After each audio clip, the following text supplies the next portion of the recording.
আসসালামু আলাইকুম রহমতুল্লাহ বারাকাতু। সম্মানিত আমার বন্ধুগণ, আমি আপনাদের সামনে এই মুহূর্তে গুরুত্বপূর্ণ কিছু মাসাইল নিয়ে আলোচনা করতে যাচ্ছি। আল্লাহ পাক যদি আমাকে তৌফিক দান করেন, ইনশাআল্লাহ মাসাইলগুলো সংক্ষেপে আলোচনা করব।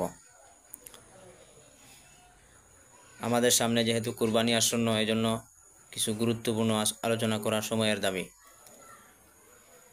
যে সমস্ত ব্যক্তিদের উপর কুরবানি ওয়াজিব হয়েছে, যে সমস্ত মুসলমানদের উপর কুরবানি ওয়াজিব হয়েছে, আমরা অবশ্যই কুরবানি করব, কুরবানি আদায় করব। কুরবানির পশু বা কুরবানির জন্তুটা জবাই করার পরে যে শ্রমিকের মাধ্যমে কুরবানির পশুর গোশতগুলা টুকরা টুকরা করবেন বা গোশতগুলা কাটবেন, ওই শ্রমিকের শ্রম হিসাবে কুরবানির গোশত থেকে কোনো বিনিময় দেওয়া জায়েজ কিনা, এ বিষয়ে আমাদের জানা রাখা অতি জরুরি। সহিহ মুসলিম শরীফের হাদিস 3241 নম্বর হাদিসের মধ্যে এ ব্যাপারে সুন্দর সমাধান দেওয়া হয়েছে। ওয়ান আলী রাদিয়াল্লাহু তাআলা আনহু قال আমারানি রাসূলুল্লাহ সাল্লাল্লাহু আলাইহি সাল্লাম আন আকওয়ামা আলা বুদনিহি ওয়া আন আতাসাদ্দাকা বিলাহমিহা ওয়া জুলুদিহা ওয়া জিল্লাতিহা ওয়া আল্লা উ'তিয়াল জাজ্জারা মিনহা قال نحن نعطيه من عندنا। নবী করিম সাল্লাল্লাহু আলাইহি সাল্লামের হাদিস। হযরত আলী রাদিয়াল্লাহু তাআলা বলেন, আমাকে রাসূলুল্লাহ সাল্লাল্লাহু আলাইহি ওয়াসাল্লাম কুরবানির জন্তু জবাই করার পরে নির্দেশ দিয়েছেন যে আমি যেন এই কুরবানির জন্তুটাকে কাটার পর ভাগ বাটোয়ারা করে গরিব মিসকিনদের মাঝে সুন্দরভাবে বন্টন করে দেই। নবী করিম সাল্লাল্লাহু আলাইহি ওয়াসাল্লাম এও বলেছেন, ও আল্লাহ উ'তিয়াল জাজ্জারা মিনহা, আমি যেন এই গোশতগুলা থেকে শ্রমিকের শ্রম হিসাবে যেন আমি বিনিময় না দেই।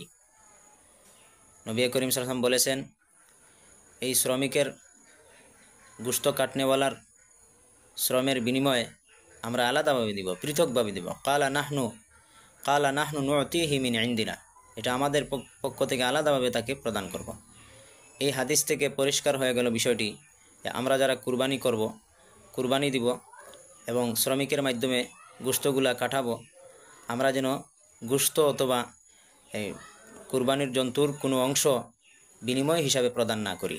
যদি বিনিময় হিসাবে দেই তাহলে এটা দেওয়া জায়েজ হবে না। এবং প্রথম জিলহজ থেকে 10ই জিলহজ পর্যন্ত যে সমস্ত কুরবানিদাতাগণ যাদের উপর কুরবানি ওয়াজিব হয়েছে, আমরা যারা কুরবানি দিব, প্রথম জিলহজ থেকে 10ই জিলহজ পর্যন্ত এই দিনগুলার মধ্যে হাতের নখ, চুল এগুলা কাটার বিধান কি, এই বিষয়ে হাদিসের মধ্যে সুন্দরভাবে সমাধান দেওয়া হয়েছে।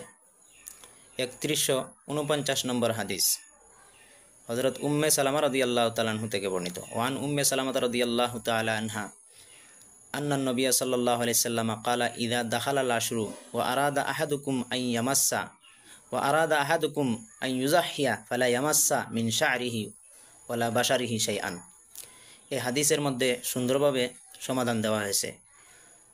নবী করিম সাল্লাল্লাহু আলাইহি ওয়াসাল্লাম বলেন, যখন তোমাদের কেউ কুরবানি দেওয়ার ইচ্ছা করবে, সে যেন জিলহজ মাসের প্রথম 10 দিন পর্যন্ত নখ, চুল ইত্যাদি না কাটে। তাই বন্ধুগণ, আসুন আমরা যারা সামর্থ্যবান কুরবানি আদায় করব, আমরা যেন জিলহজ মাসের প্রথম দিন থেকে 10ম দিন পর্যন্ত, অর্থাৎ কুরবানির জন্তু জবাই করার আগ পর্যন্ত, কুরবানি দেওয়ার আগ পর্যন্ত আমরা যেন নখ, চুল ইত্যাদি না কাটি। উম্মতের উলামায়ে কেরাম এবারে কিছুটা ইখতিলাফ করেছেন। কিছু সংখ্যক উলামায়ে কেরাম বলেছেন যে নখ, চুল না কাটা ওয়াজিব, আর অধিকাংশ উলামায়ে কেরাম বলেছেন এটা হাদিসটা মুস্তাহাবের উপর প্রয়োগ হবে, অর্থাৎ মুস্তাহাব হলো নখ, চুল ইত্যাদি না কাটা। তবে কেউ যদি না কাটেন গুনাহগার হবেন না। আমরা সংক্ষেপে আরেকটি মাসলা জেনে নেই সম্মানিত আমার বন্ধুগণ। মাসলাটি হলো কুরবানির চামড়ার মাসলা। ফতোয়ায়ে রহমানিয়ার প্রথম খণ্ড 500 নম্বর পৃষ্ঠার মধ্যে আছে, কুরবানিদাতা কুরবানির চামড়া চাইলে নিজে রাখতে পারবে, নিজে ব্যবহার করতে পারবে বা অন্য কাউকে হাদিয়া দিতে পারবে। আর যদি কুরবানির চামড়াটা বিক্রি করে দেন, তাহলে এই সম্পূর্ণ টাকাটা গরিব মিসকিনকে সদকা করে দিতে হবে, গরিব মিসকিনকে দান করে দিয়ে দিবেন। এটা কুরবানি দাতার জন্য ব্যবহার করা বা কাউকে হাদিয়া দেওয়া কোনোটাই জায়েজ নয়।